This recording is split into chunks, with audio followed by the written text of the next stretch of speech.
Good afternoon, everybody. My name is Carlos Vargas Ramos. I am the Center for Puerto Rican Studies Director of Public Policy Development and Media and External Relations.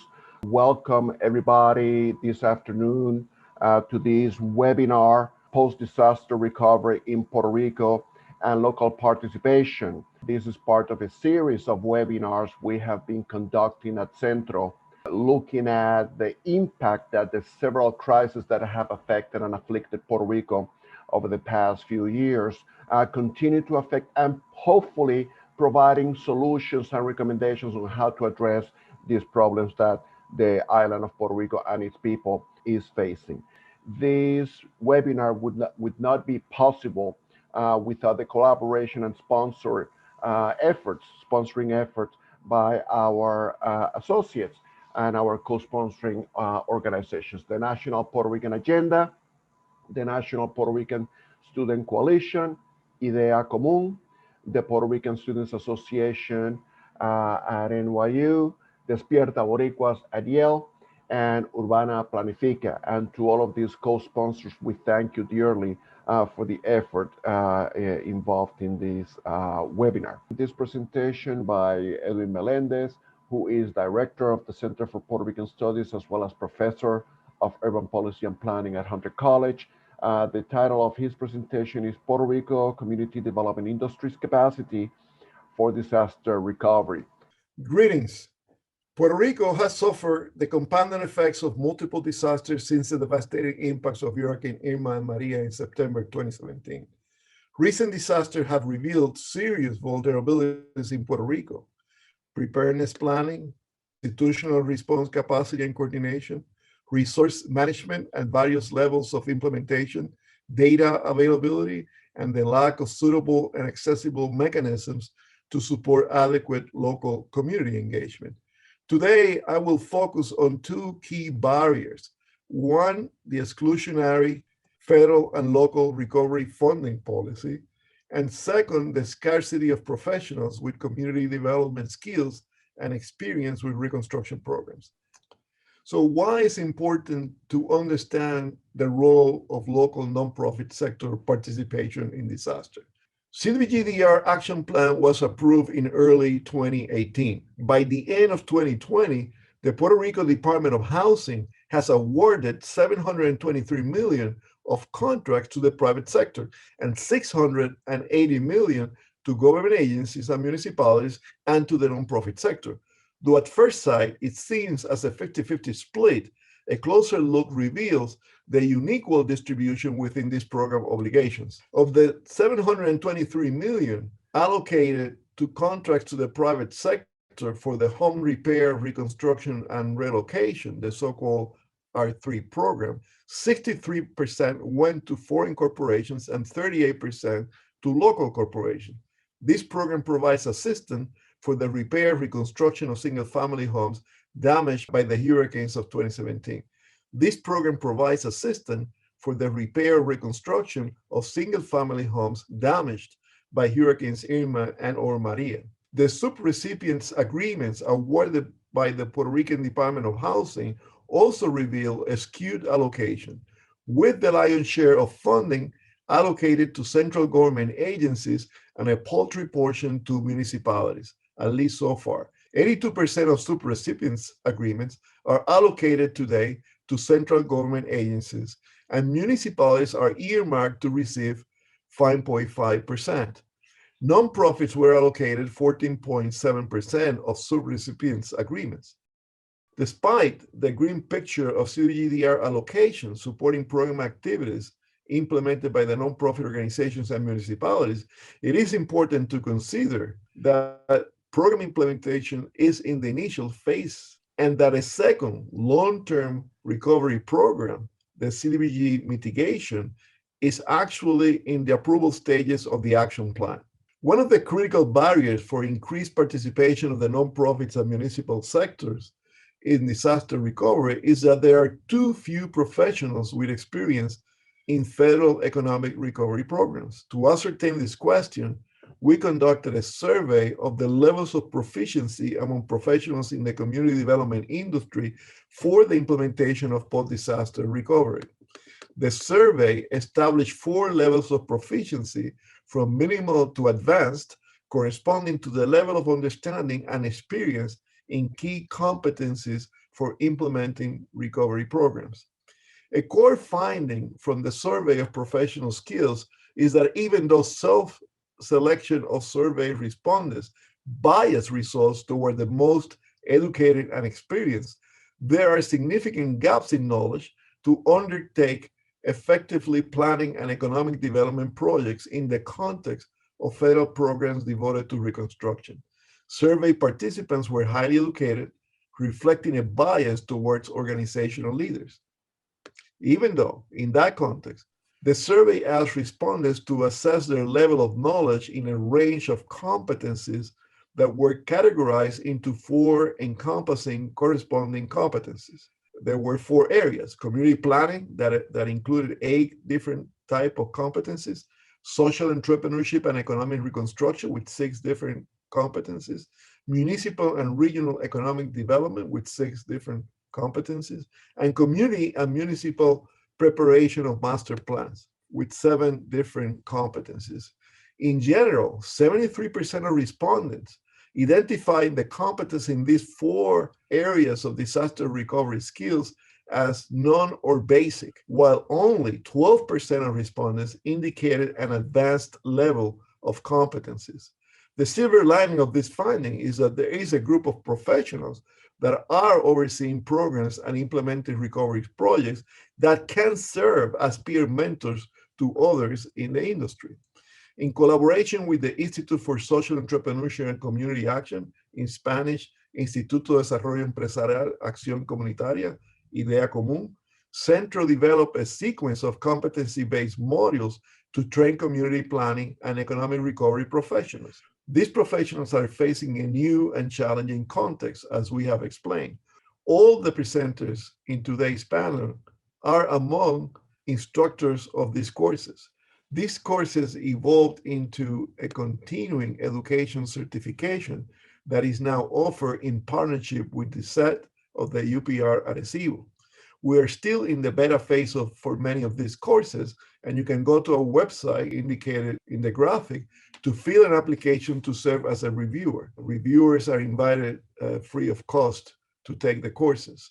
The website offers a description of the courses, the instructor bios, and other requirements for the certification. Based on this assessment, I conclude that the potential for nonprofit organizations to contribute to post-disaster recovery in Puerto Rico is contingent on 1, reforming public policy; 2, building community development industry capacity; and 3rd, providing professional development for economic recovery. Though I offer more details in the journal article, recommendations include: 1, the enactment of local inclusionary policy reforms consistent with federal disaster recovery programs to support decentralization and municipal participation and nonprofit developers and CDC participation. Ariane Torres expanded on this topic. 2nd, the development of a low-cost, high-risk pre-development fund to support existing CDCs with experience in housing and other community development activities, in addition to subsidize pre-development. This is a topic that Ramon Borges addresses in his paper. 3rd, the development of support for nonprofits to become CDCs, the professional development for current staff on housing and community economic development, for understanding federal funding for economic recovery, and for partnerships with established CDCs. These are topics addressed by both Ibis Garcia and Ramon Borges. 4th, the development of professional training for post-disaster economic recovery that will be delivered as comprehensive continuing education courses via outline or structured seminars. And as you saw, we're already working on that. 5th, the strengthening of community development intermediaries to provide technical assistance to nonprofit organizations and developers. In particular, Puerto Rico needs a specialized community development financial institution known for their initials in English, CDFIs, for housing, financing, and development. Here's an area where the co-ops can play a critical role for reconstruction. Thank you so much for your participation in the webinar.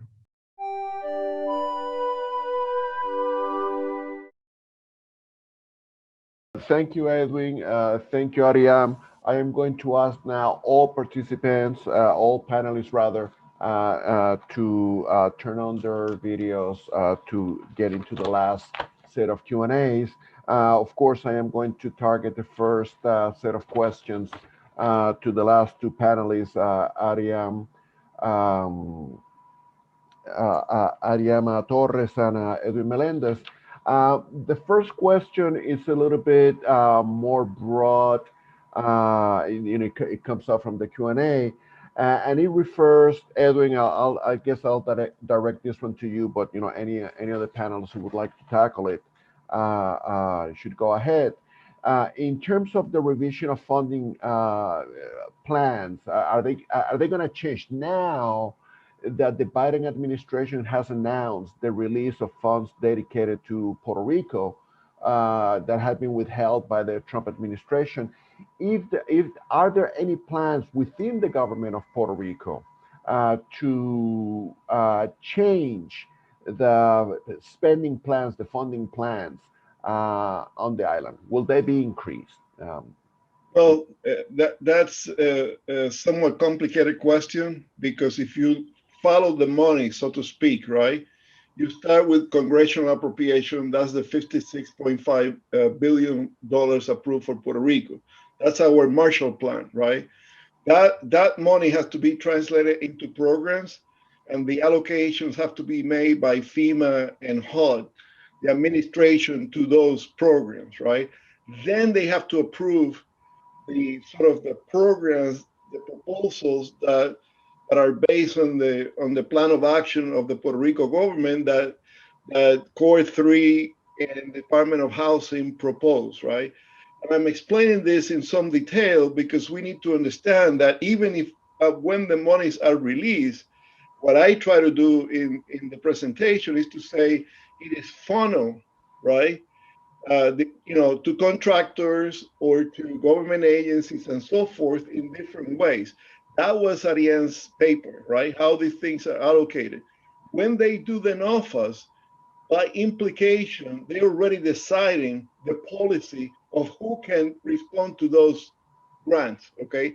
That's the problem that Ariane is addressing. Now, let's assume that everything is pro-local organizations, businesses and nonprofits and co-ops and what have you. The problem is that those organizations need to have capacity to implement those programs, right? So it's kind of an iteration of things that create the situation that we are, where monies are not flowing, right? So if the Trump administration prevents money from flowing from HUD and FEMA to Puerto Rico, right, that holds the flow.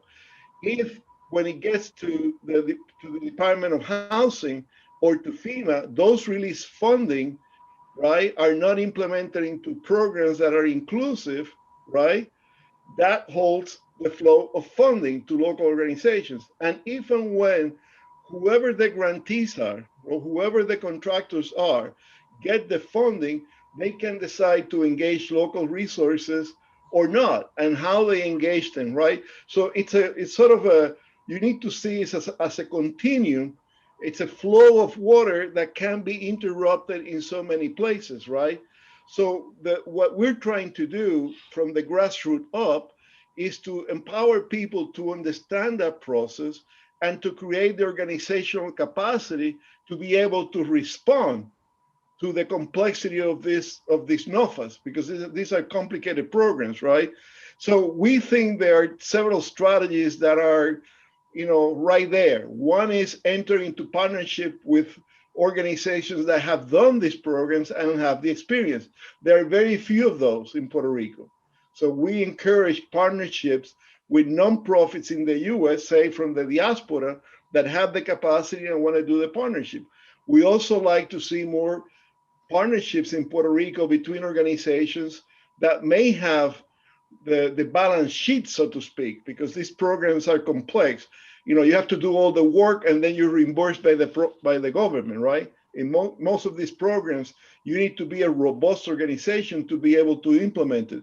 And when you get the money, you need staff that is able to implement these particular projects, right?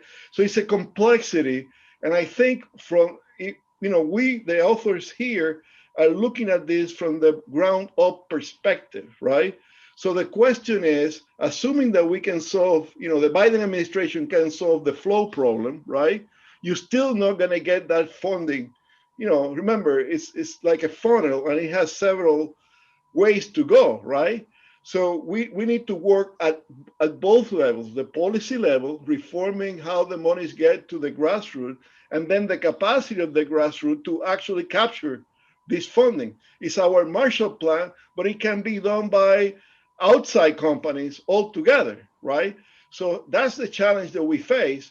The good news is that there are capacities in Puerto Rico, both at the staff level and the organizational level. We just need to harness them, through coalition building, through capacity building, through partnerships, and try to move the movement, the ground up movement, right, from the bottom up, as they used to say, right, to capture this funding. So I'm sorry for the long explanation, but I think it's to the crux of the matter how these different papers come together, right?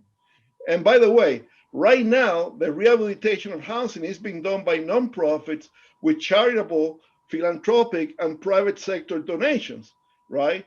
The program that is supposed to do that as of end of last year, reported 26 homes completed out of funding for way many more thousands of housing that they were, given money to do. That's the problem, that local capacity is about efficiency, not just equity, right? It will be more equitable, and we all like to have better distribution, but this is about implementing the programs the right way to have impact, not just in the communities, but to get the work done. So along those lines, that uh, final part of your answer allows me to segue into another question that specifically speaks to the housing sector. What should the housing sector do to ensure Puerto Rico build back better, and what infrastructure is in place or will be in place to support this direction?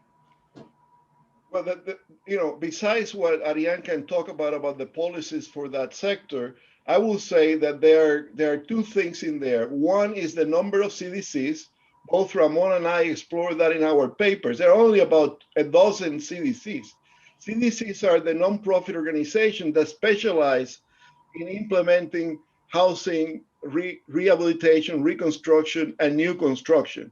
They are very few. So we have to build their capacity and expand. But the other problem is what IBIS is attending, which is how do you get current nonprofits that have all the potential to be converted into CDCs to actually implement those programs? How do you create the partnerships between the ones that have the know-how, the ones that have the staff that are local, that may have resources and assets to make, to create impetus, right? But I'm going to let the two of them correct me. Yes, Ariam, go ahead. You had your hand up, I believe. Yeah, I think just to add a little bit to what Edwin was saying, just two things, right? One of the things, the way things are going right now is that each house that's being rehabilitated or reconstructed, it's treated as an individual case rather than seeing like a neighborhood picture or a community vision, right? So that's one thing. Second thing is that those programs that do consider community level interventions or municipal level interventions that are mostly planning programs have yet to start. Right? They haven't started yet. So we're doing housing rehab and reconstruction, but the planning process hasn't been there yet. Right? So there's great disconnection between the reconstruction process and the planning for reconstruction. Right? So addressing that issue is definitely something important in order to build back better. Okay. Do any other panelists want to? Yeah, something I wanted to add, to go back to the idea of the CDCs. So CDCs have like a mission that is like geographical, And there's a lot of like nonprofits in Puerto Rico that operate in various municipalities, and that doesn't allow them to have like the knowledge or the capacity to put like a vision, as Ariam said, of a particular neighborhood and putting all your efforts in one place. And in terms of the technical assistance, partnerships, as like Edwin says, are very important. So just like the technical assistance comes in the form of actually doing a project that you have never done, but with a bigger organization. And that could be also an outside organization that is like helping you through that process of like building the capacity of like creating housing to a larger scale. One term that we have heard throughout these presentations that are, underscored in the articles in the volume is this idea of capacity building. What capacity building? What is needed? What needs to be built to provide for the post-disaster reconstruction of Puerto Rico? If you can speak to that on any of the panelists. Well, part of the sort of the theory behind this is that there are different levels of capacity building. The ground foundation of all that capacity building is the staff, the professional people, whether you're going to do a social enterprise, whether you're going to do syndication of housing, where you're going to do new construction, affordable housing. You need to have staff that is capable of doing this commercial development.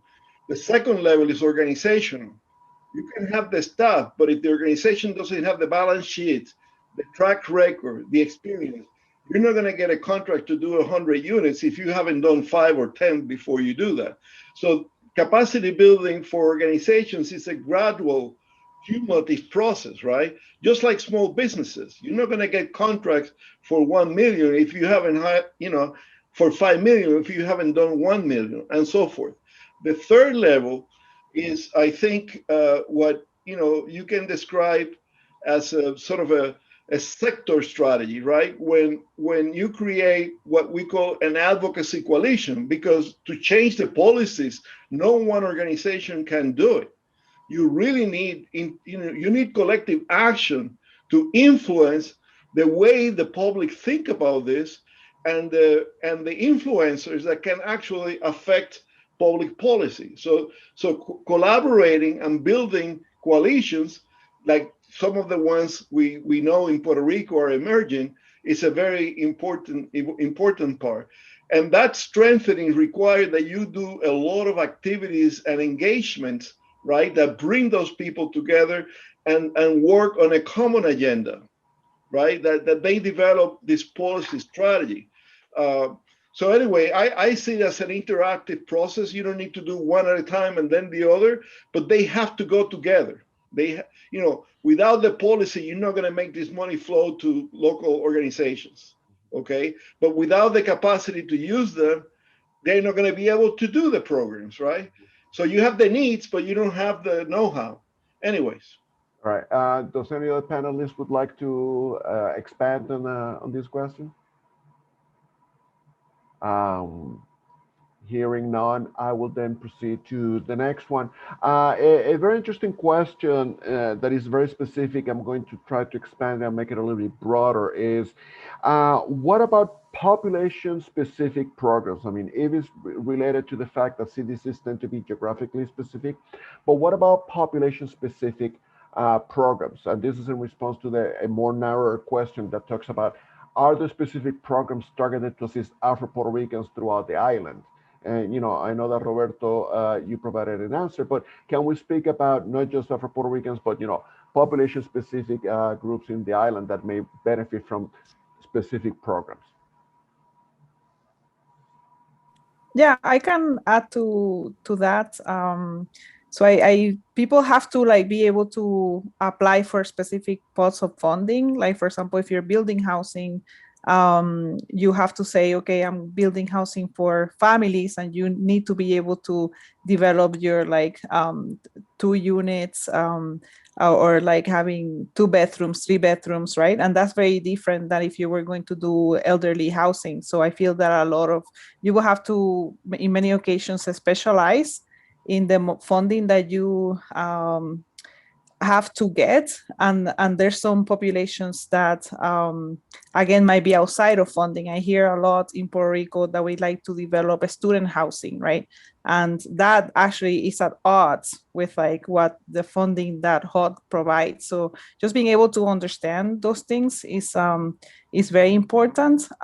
But in terms of like a specialization, the idea is like you get good at getting this type of money or developing this type of programs, and you can only do that if you do a specialize. Mhm. Anybody else? If I can answer this, there is a program that's being focused on farmers in agriculture, right?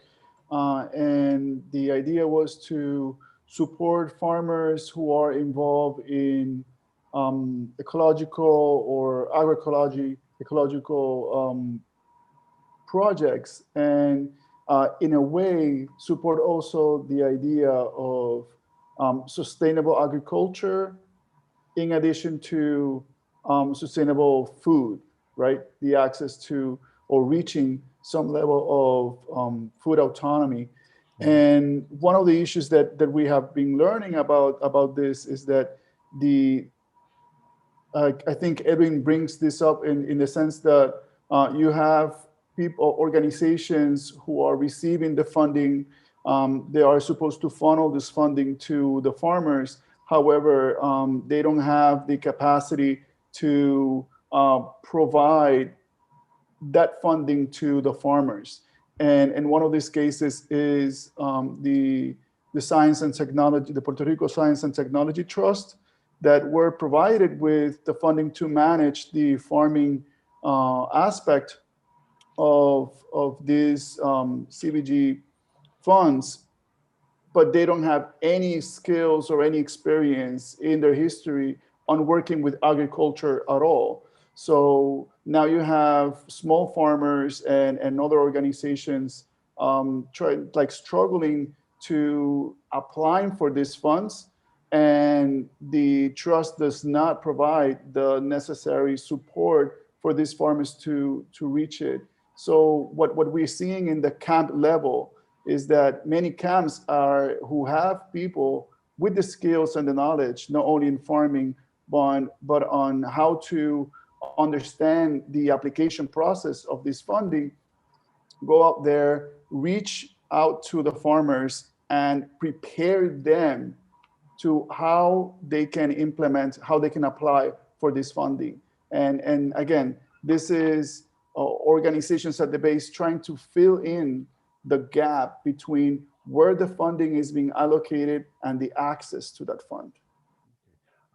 Thank you, Roberto. And in addition to Roberto, I want to thank all of our panelists this afternoon.